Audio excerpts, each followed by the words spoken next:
Hi, so we have this pretty girl on whom we've done a few procedures.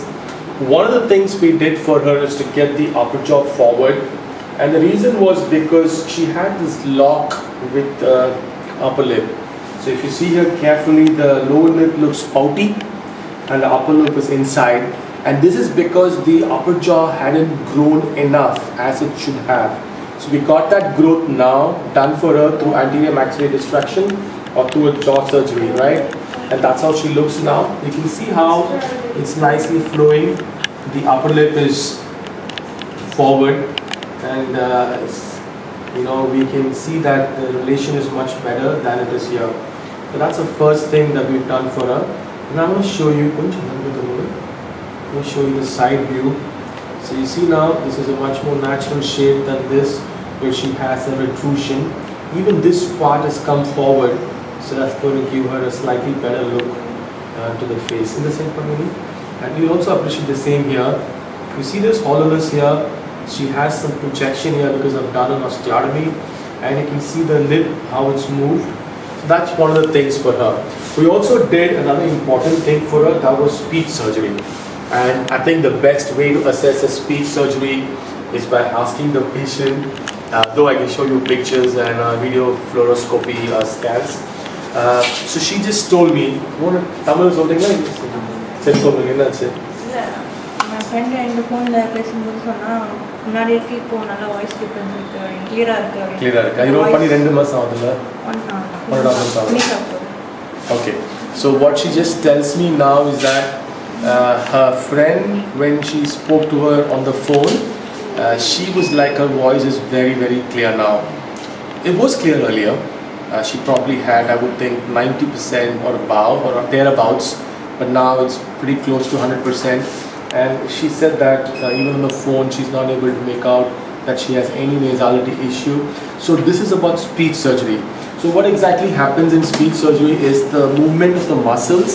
So in her case, what I did was, this was the soft palate. We tightened this muscle like how you would tighten it on a hammock, and then moved it behind and besides. So that means you take it posteriorly, close up the pharynx.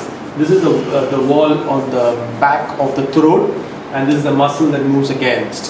So when this mechanism becomes more perfect, when this mechanism is more active, so then you tend to have better speech. This mechanism, when it's not perfect, we tend to call it VPI, velopharyngeal incompetence. And when it's correct, it becomes velopharyngeal competence. Velum is the soft palate that's moving.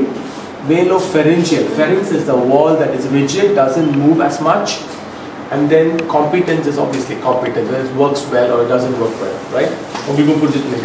So that's what we've done for us. So we combined that with the jaw surgery. It's not something I do always, but in our case it was possible, so we could get that done, right? And உங்களுக்கு அது பண்றப்ப தொண்டைல வலி இருந்துச்சா இந்த மாதிரி problem இருந்தா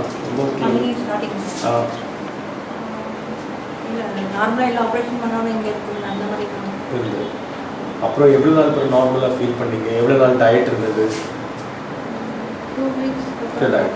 So she was on some kind of diet that I put her on for 2 weeks. That's what I generally tend to do, because when I work on the muscles in the soft palate, I would not want them to chew a lot of stuff. So we put her on semi-solid or soft solid diet for a while. And approach, she also had little pain, especially when she was swallowing, not otherwise, in the initial couple of days. All right. I've also asked her to meet a speech pathologist, right?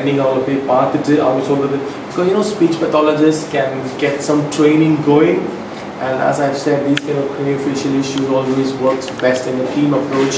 Our speech pathologist will be giving some trainings for her from the next week on, even though I think her speech is perfect. Maybe tell us from 1 to 20 or 1